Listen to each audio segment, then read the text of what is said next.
Hi again, and welcome to part 2 of a beginner tutorial series on creating a pop song using Reaper. In the last video, we learnt to set Reaper's preferences, install VSTs, and input MIDI information for both drums and bass guitar. In this video, we will be creating a MIDI guide track for vocals, recording piano and live bass guitar. First off, we will create a vocal guide track. This will be used for when the live instruments are recorded so that we can hear how it all sounds together. It will also be used to provide the main notes for when the vocals are recorded. To do this, we can create a track and input the MIDI in the same way that we did for bass and drums, or if you're familiar with notation software, you can export your notation as a MIDI file and insert it directly into Reaper. I'm going to show you how to do it this way. Before exporting your melody notation as a MIDI file, please ensure that the tempo is the same as your project file and that you have saved your MIDI file in your project folder. Okay, let's get started. Open up your Reaper project file. Once you've done that, you can now go and find where you have exported your MIDI to. For me, I exported it to my project folder. Once you've found it, what you need to do is you need to just click and drag it onto a new track.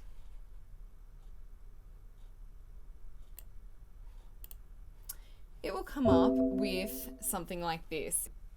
If you didn't make your tempo the same as in the project, this will come up. Now, I did this on purpose so that you could all see what would happen if you're in your notation software, it was a different tempo to what is in the Reaper project. You've got a few options here, one of which is import the MIDI tempo map to the project tempo map. This is what you want to do. Click OK and it will assimilate the two things quite well. Now that you've done that, you can actually make sure that it has lined up correctly. You can zoom out using the scroll wheel on your mouse and have a look. Next thing to do is that we need to actually assign an instrument to this MIDI track. So what you need to do is you need to click on the FX button on your track, and we're going to add a VSTI for this melody. So go through your VSTIs and choose something that would work as a melody guide track. I've actually got a choir setting here, which should work quite well. So I'm going to select that one. The other thing that you need to be aware of with synthesized instruments is that sometimes they are out of tune with each other. So if when you've done this, it all sounds like they're in different keys, you might need to fine tune your VSTIs to match. The biggest problem that may happen will be with the bass guitar. Okay, so I'm just going to remove these two, make them empty. And let's see if that works. Okay, some weird things are happening there. Just fix that up.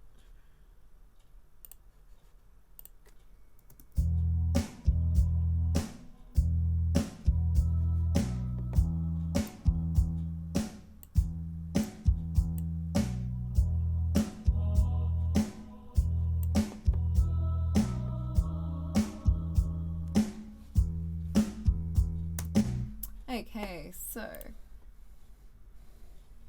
just make sure that's okay. So on the bass here, you can actually fine tune the pitch of the instrument. So it sounded like it was slightly out of tune. So what you can do is you can get a guitar tuner or a piano and actually tune the notes so that they match.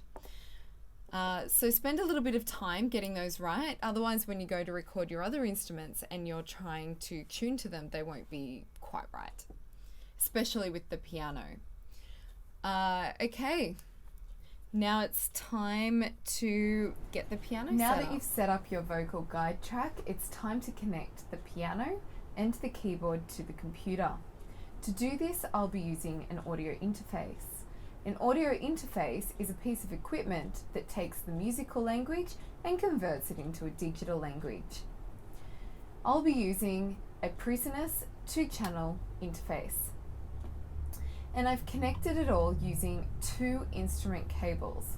One instrument cable that goes from the piano to the audio interface, and another that goes from the keyboard to the audio interface. You need to read the back of your instruments to discover which ones to use. So I've got one cable going from the output left mono on the back of the piano to the input 1 on the audio interface. And the keyboard is also connected from the left mono output on the keyboard to the second input on my audio interface. And then I've connected the audio interface to the computer using the USB-A to USB-B lead that the gear came with. After you have connected the interface, you need to select the interface as your audio driver within Reaper. So head to your preferences,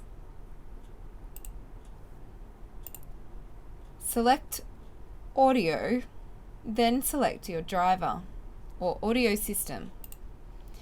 I will select ASIO, and my ASIO driver will be the audio box. Once you have made your selections, click OK. Also ensure that you have selected which input you are using on your interface. For me, I have plugged the piano into input 1 and my synthesizer keyboard into input 2. So my piano track will say into 1, and on the keyboard track it will say into 2.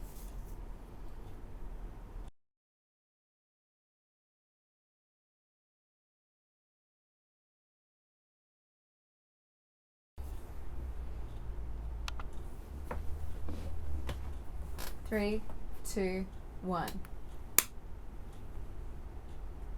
If you don't have access to an electric piano and you want to record a live acoustic piano,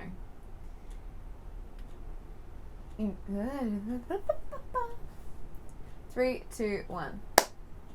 If you don't have access to a digital piano and you'd like to record a live piano, instead of using virtual instruments, you could use 1 or 2 condenser mics or a dynamic microphone placed inside the piano close to the hammers if you want a percussive sound, or near the strings if you want a warmer sound. If you are using an acoustic piano, experiment with the placement of the microphones. Also experiment with a variety of different kinds of microphones so that you get the sound that you are after. And then connect the microphone to the computer using your audio interface as usual. If you're using more than 2 microphones, you'll need an interface that can connect to more than 2 inputs. Also remember, when you're recording live instruments, make sure that the musician, if it's yourself or somebody else, uses headphones. This is really important so that they are hearing exactly what the computer is recording, and so that when you're using a metronome, you can stay in time. Alright, let's add our piano and keyboard tracks. Double click on the track area or head up to track and insert new track.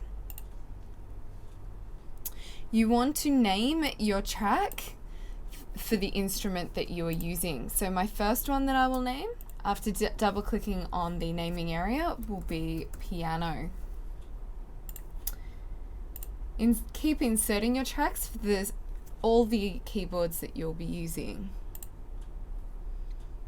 So my second one will be an organ sound. Track, insert new track. Third one will be strings.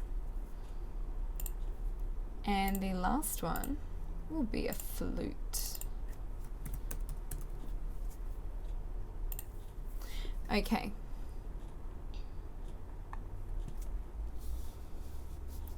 Next, let's make sure that we have our inputs correctly. So for instance, on the piano area, the piano is connected to the interface in input 1. So down here we need to make sure that it's definitely in input 1. And we know that we have connected it from the output to the input on the interface via the left mono output. So that means that it'll be recording in mono, so we need to make sure that our input is mono and that it is definitely in 1, which it is. The organ, however, is coming from the synthesizer, so it will be in 2. So will the strings, and so will the flute.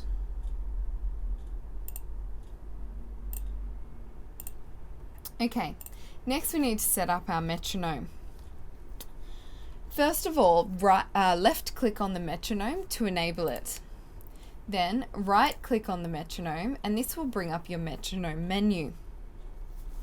Read the items and adjust accordingly. For me, I prefer to have a 4-bar or 4-measure counting before recording when I am recording on my own, so that it gives me time to get to the piano. So I'm going to make this 4. Also make sure that the volume is loud. So double click on these volume markers and it will bring it back to the default.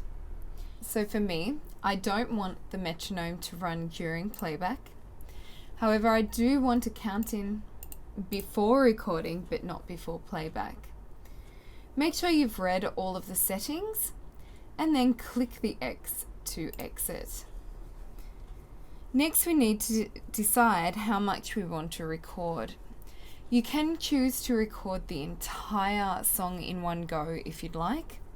Otherwise, you can choose just small sections. For me, I'm just going to record one small section at a time. So I'm going to choose to record the verse to start off with on the piano. So up here on your timeline, we want to select the verse, which is this little part here. In order to get all of the little transients, make sure you also add in the first beat before your section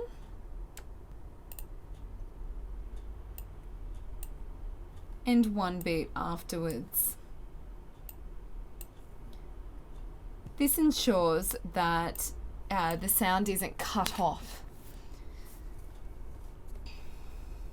You can choose smaller sections than verse and chorus if you like. If your part's really hard to play and you want to get it really, really good, then you can copy and paste and cut and split and all of those things that I will be going into in a bit. Next, we need to make sure that our recording function is set to punch in, punch out. This means that it will only record this section. So right click on the record button and choose time selection auto punch. Next, we need to do a line check before recording to make sure the levels are adequate, not too soft and not too loud. Do some tests by playing the piano and watching the levels next to the track as you play. In order to do this, you need to make sure that you have armed the piano track.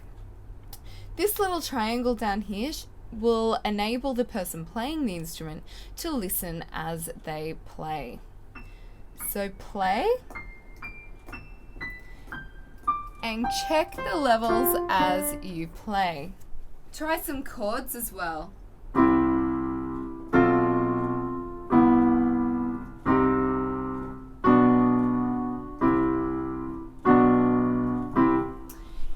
And what we're checking for is that we're not going into the red, that we have plenty of headroom left. So you may need to make changes to how much gain is going through to the computer. So the gain will be one of the dials on your audio interface. It is normally the one marked with your line number.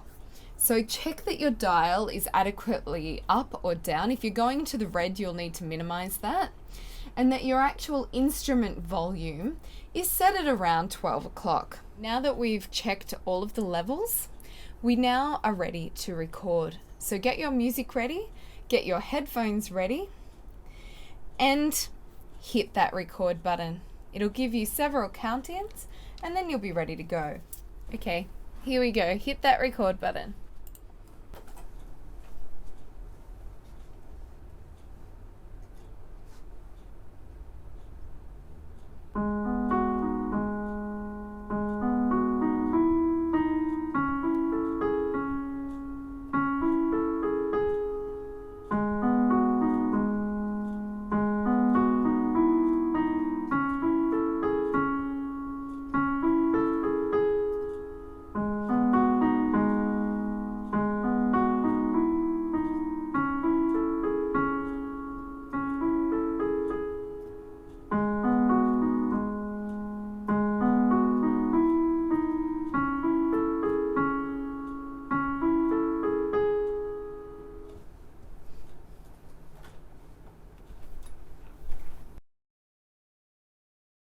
When you've done that, hit the save button.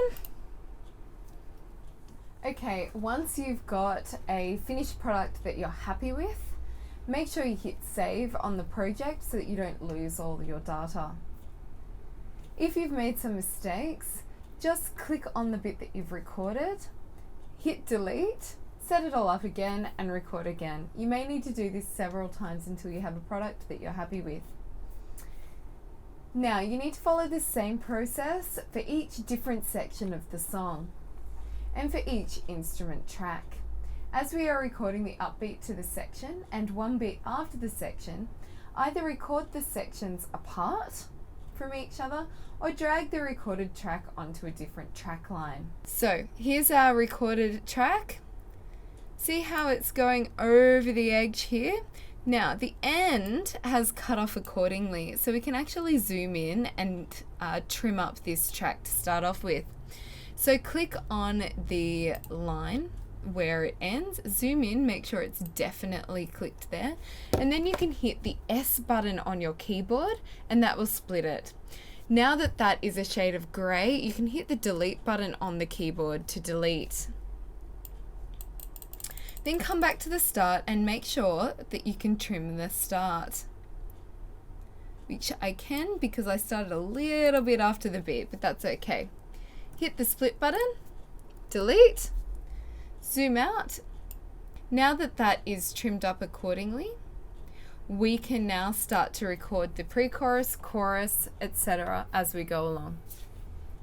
Also remember that if you're struggling with recording your instrument, and it's you playing it, don't forget that you can always use virtual instruments. There's a raft of great sounding virtual instruments on the internet that you can use. In fact, I'm continuing to use virtual instruments for some of my organ tracks because I just like the virtual instrument sound. Now that you have recorded each part of your track, there are various tools to help you edit the track. We already know the copy and paste function, and we can go ahead and copy each part across to their different sections. So let's do that now. Let's look at the piano part first. So we've got the verse 1. We can Control C and copy that across to verse 2. Now you'll notice that sometimes when you copy and paste, let's do the chorus. When you copy and paste it in twice,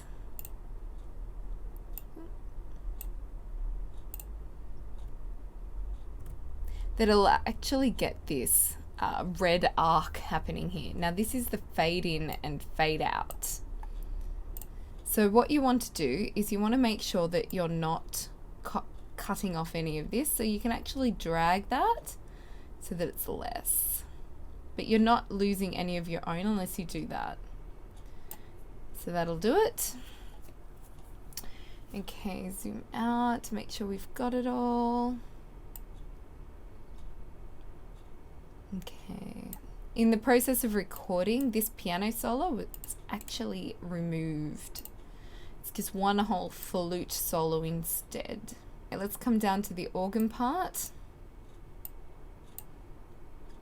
And this intro riff we can copy across to the riff here. Okay. Now the other parts that I added in for the organ, I've actually left as MIDI instruments down here. So I've put in a MIDI organ. I did have a MIDI piano as well, but that can actually be removed now.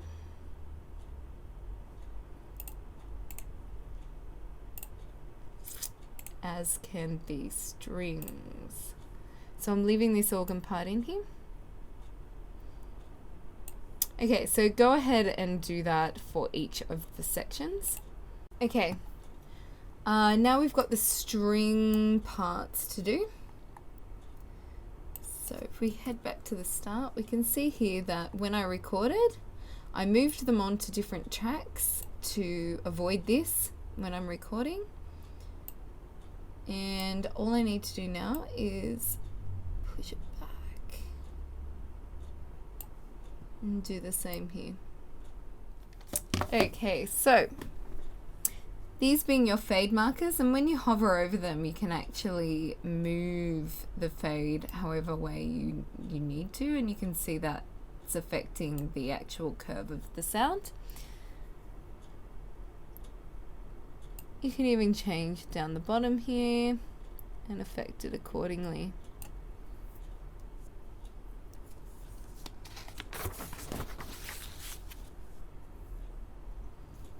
Okay, the split function is another great functional tool, and I showed you that earlier in the video, where if you pop your marker at the start and actually hit the S button, it will split it in two. To undo, just hit Control Z or Z to undo. Okay, once you have everything lined up, you'll want to glue your tracks together. Okay, to glue your tracks together, all you need to do is select your track, hold down the Shift button on your keyboard, select the other track, right click, and come down to glue items. And that will glue the two together. Do the same with your other tracks. Let's go back to the start. So left click on the track, hold down the Shift button, and left click again, right click to bring up all of these menus, and then glue. That will consolidate it. Now you need to go in and check that that has worked, because sometimes if you haven't got things lined up, like I can already see that things have been pushed out of time here and here. So you want to hit undo, and with your headphones on, make sure that these tracks are actually lined up correctly, which we can see that they're not.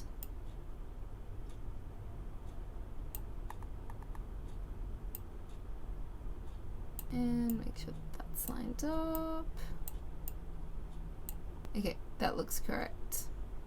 Try again. Glue items, and we'll make sure that it's lined up.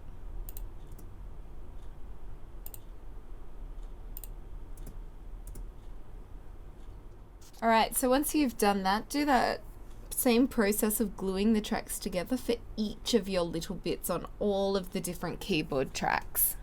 Time to set up the bass guitar. Let's have a look at my setup. As you can see, I've connected a 1/4" jack to my bass guitar, and then I have it going into my multi-effects pedal. So from my bass guitar into the input on the effects pedal, and then out of the effects pedal into the first input on the audio box. Within Reaper, I have created another instrument track following the same process I did for all of the other tracks. One thing to consider when recording guitars or bass guitars, as I won't be recording guitars, I may as well talk about it now, that you don't have to use effects from the guitar into the computer. You can actually apply effects later. Some people actually prefer to record with a clean track and apply After Effects. Some people prefer to use the effects that they're used to using on their pedals and apply some extra effects later through things like tune tracks. Experiment, try a few different ways. Remember, you're not going to get things perfect the first time, so just keep experimenting, trust your own ears, and have fun. Sometimes when you're recording guitars, you can end up with really muddy sounding guitars with a lot of effects being used. So that's where using a clean track to start off with, you can really play around with effects a little bit more and have a bit more control over that. So bear that in mind and enjoy it. Okay, next we need to do a line check on that bass guitar to ensure the levels won't peak, just like we did on the keyboard. So, play your bass, check the levels in Reaper, and make adjustments accordingly. For example, turn the gain down or up on the interface, as well as if you're using a multi-effects pedal. Change your sounds on the pedal to make sure you're not going to peak.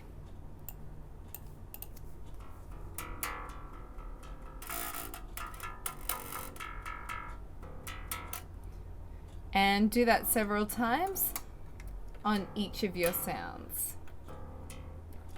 to make sure that it's going to be correct. Next, make sure that you select how much you're going to record.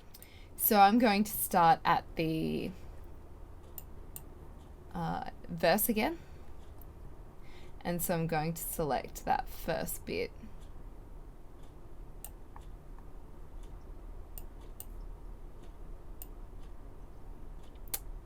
Remembering to keep that one beat before for any transients to stop any cutoff. Check that you've got punch in, punch out selected down here, and that your metronome settings are the way that you would like them.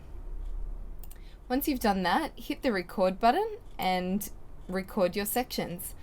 Do that several times for each of your sections. Like I said earlier, you can actually record the whole entire thing in one go if you'd like. Otherwise, just record each section. And because you're adding in this first little bit before the bar, don't forget to move this track when you've recorded it onto a different line down the bottom. Just drag it down the bottom. It won't go anywhere. And then when you've got all of your parts recorded, you can drag it back and deal with all the fade in and fade out, copy paste things later. Mute any tracks that you don't want to hear when you're recording by hitting the M button. You can just record purely with the metronome by hitting the solo button here. And once you've done that, let's record.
Now that you've recorded each of your bass parts, it's time to clean up and organize the project.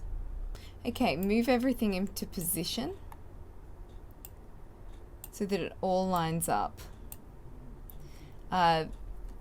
Experiment with the fade in and fade out arcs. you'll need to zoom in so that you can actually see them correctly.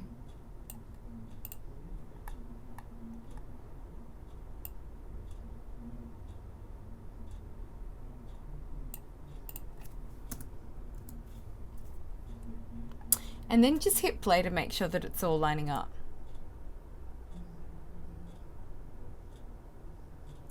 Which it is. Do the same for all of your parts,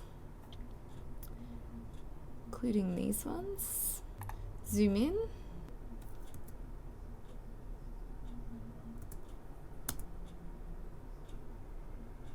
Sometimes they don't need to be changed at all. You can actually see that it's lining up correctly. And the last thing to do is copy and paste the pre-chorus across.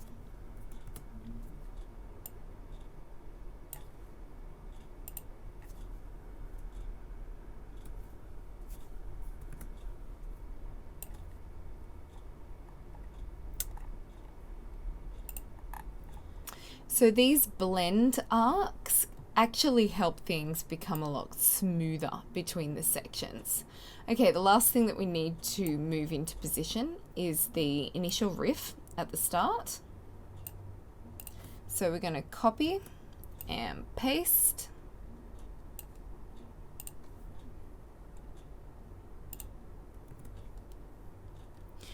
And check that it sounds good.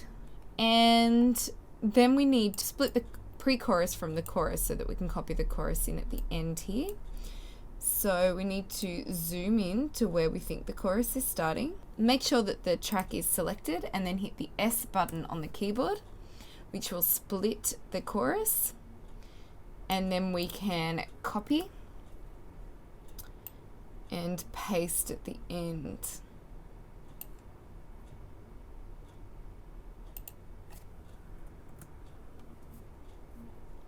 And do that twice. And then we just make sure that it works, which it does. And then we can actually zoom out and join them all back together again by holding down the Shift key as you click across. Right click and then hit the glue items. Now we just need to listen back and make sure that all of the different sections blend together, which it does. The last thing we need to do, and what should have been discussed in the previous video, is how to render the MIDI tracks and your audio tracks so that it all stays safe and organized in your project folder. You have several options here. You can render the entire project as one solid track, or you can render each track including the MIDI tracks to ensure the MIDI information is not lost.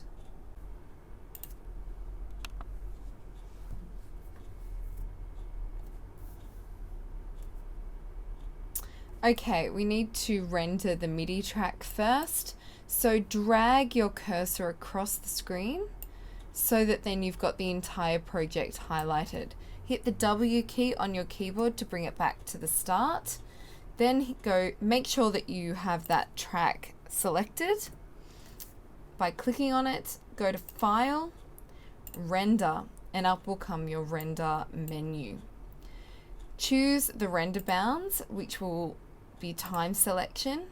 Choose where you're going to save this track, and then choose what kind of format you'd like.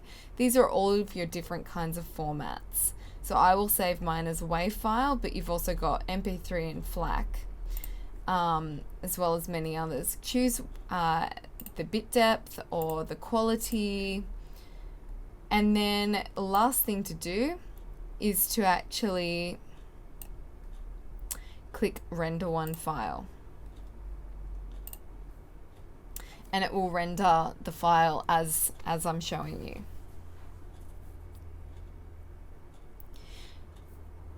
Now if you do this for each of your tracks, you can always be sure that you will never lose these files.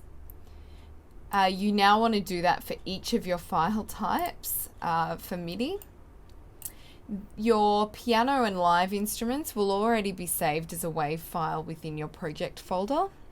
And then all you need to do is click out of your project and test the file types in your favorite media player. For example, Windows Media QuickTime or VLC, and make sure that it worked. If it didn't, go back through the process, check that you've read everything, and try it again. There you have it. The basic song is now recorded, except for the vocal parts. I won't be using electric guitar anymore, as I chose to use more keyboard layers instead. Join me next time as I record the vocal parts.